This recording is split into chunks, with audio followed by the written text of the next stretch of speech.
right, so let's talk about the process of closing the sale. We've talked about kind of the mindset behind closing the sale and why we close the sale, but now we're actually talking about the actual 8 steps you do to close the sale, the actual things that are required to close the sale with the customer. We're going to greet the customer, we're going to give them some sort of refreshment, we're going to find out their story, find out we're going to go over the written guarantee, the bank consents, and that's going to all happen before we touch the computer. Then we're going to go over to, on the computer, we'll do the tax summary, the refund cycle chart, the forms you're going to file, and the product selection. So we're going to go through each one of these 8 steps. Now, let me just say that there's more than one way to skin a cat here. I'm giving you 8 steps to do this process, but if you want to use a different set of steps in your office, that's fine. What's important is that you're consistent about the process and that every tax preparer does the same steps each time. And this is going to allow your tax preparer to become very comfortable in the process and know what's coming next, and that comfort level and that confidence will come across to the customer. Okay, when somebody walks through the door, you have to greet that customer within 3 seconds.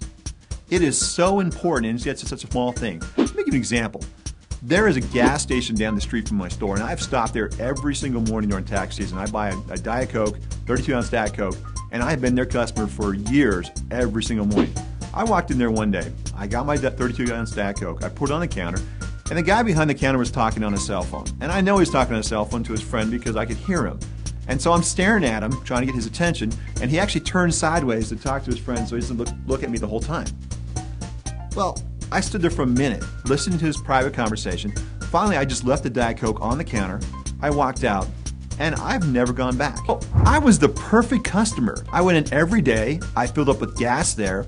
I was the ultimate repeat customer. It only took them 1 minute to destroy that relationship.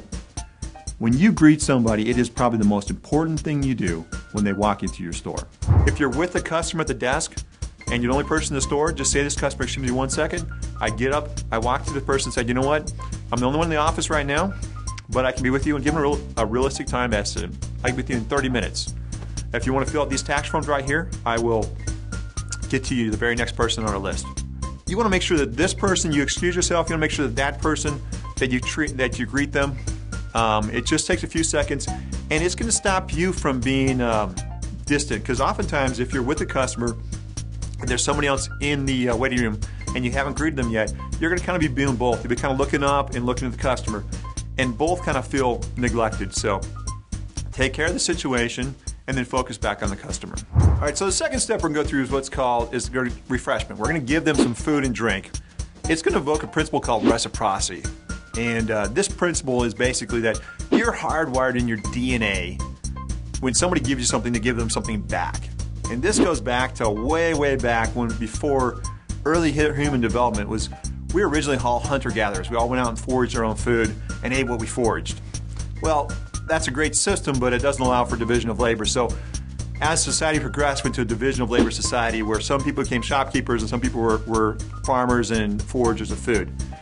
And in order to do that, the shopkeepers had to believe and had to understand that the other people would hold up their side of the bargain. They would actually get the food, or else they would starve. Reciprocity is actually hardwired into you. This is actually a biological trait. If you don't believe me, just think of the last time that somebody gave you a Christmas present and you didn't give one to them. That feeling that you got, that's a hardwired response. Reciprocity is one of the most powerful means that we have to get customers to stay. So in this case, we're giving a 50-cent soda. They're going to feel obligated to give us a $250 tax return. And it really does work that simple. It's one of the 5-6 reasons people buy anything. People understand the principle of reciprocity. They don't want to feel obligated to give you something. So when they walk in, they're going to kind of resist taking the soda. So this is going to be a good chance to use a basic sales technique. Instead of saying, do you want a soda? Where they can say yes or no, and they'll most likely say no. Instead, say something like, you know what, let me get you something to drink. Do you want Coke, Sprite, or water? Now that's a classic sales close. 3 options, all of which assume yes. So in my office, we actually had a Coke machine that we took out of the waiting room and put back in the tax prep area. And I did that intentionally. I wanted the tax preparer to actually hand the Coke to the customer, because it is so much more powerful if somebody actually hands it to them. In the waiting room, the customer were getting their own Coke. They did not feel any type of obligation or reciprocity. Once the tax preparer actually handed it to them, though, they now have a personal connection with that tax preparer, and they do feel somewhat obligated to that tax preparer. So when you come back to the desk and you sit down, for the first 5 minutes, don't touch the computer. You want to focus on them. All they're thinking is, does this person understand me, and do I feel like they understand my situation?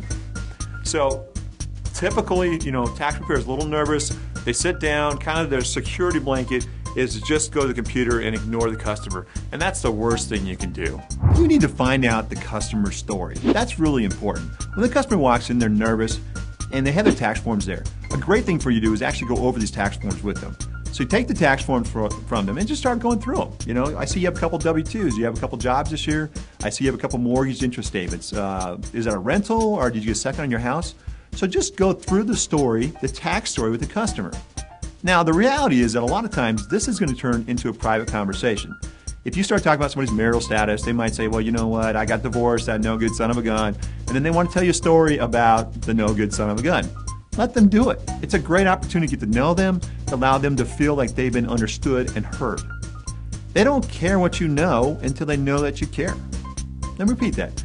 They don't care what you know until they know that you care. So this is your opportunity to make them feel like they're understood and that they're cared for as a customer. So once you've gone through that and got a feel for them, again, not touching the computer, you can go through what's called a written guarantee. So what I'll do with the customers, I'll grab the written guarantee and actually go through with them right there before we start the tax return.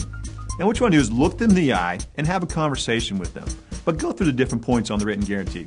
I'll do it something similar like this. I'll say, you know what, thanks for coming in, John, I appreciate it. I want you to know this office is open year-round. We're open all year round to support your needs. I'm open every day between now and April 15th and 3 days a week after that. Also, I have a satisfaction guarantee. If you're not satisfied with what happens in this office today, I will refund your tax preparation fees. There is nobody else in town that will give you that guarantee, but I will guarantee you'll be satisfied on this tax return. I have an accuracy guarantee. If we make the mistake of preparing your taxes, we pay for the fines and interest associated with that mistake. Also, any type of questions or consultations are going to be free here at Liberty Tax. So let's say you have something come up this year and you want to have a tax question. Just call me up. All those consultations are free. It's part of your tax return that we're going to do here today. If you get audited from the IRS, I'm going to go with you to the audit, offer advice and assistance. So we have this audit guarantee for you. We also have correspondence assistance. If any type of letter comes in from the IRS or the state tax agency, just bring it in. These letters can oftentimes be very confusing. We'll just help you go through the process and help you respond to the agency appropriately. And finally, we offer free copies of your tax return. If you're getting a loan and they want to see copies of tax returns, just call me up. I'll print one off and fax it out for you. Why am I going over these written guarantees? Because these are things that we offer in our services that they don't get for self-filing and that they wouldn't know about if we didn't tell them about. So if we're going to offer them and guarantee them, we should let them know that this is what they're getting out of it. This is also a great time to go over the bank consents. And this is where you get the signatures on them. So I typically just turn around to them. I just say to them very slowly and very carefully, if you'd like us to use your tax information to determine whether a bank product or a debit card may be available to you while we are preparing your tax return, please sign and date these forms. So I just have them do it. It's very quick and very easy. It's a nice time to do it.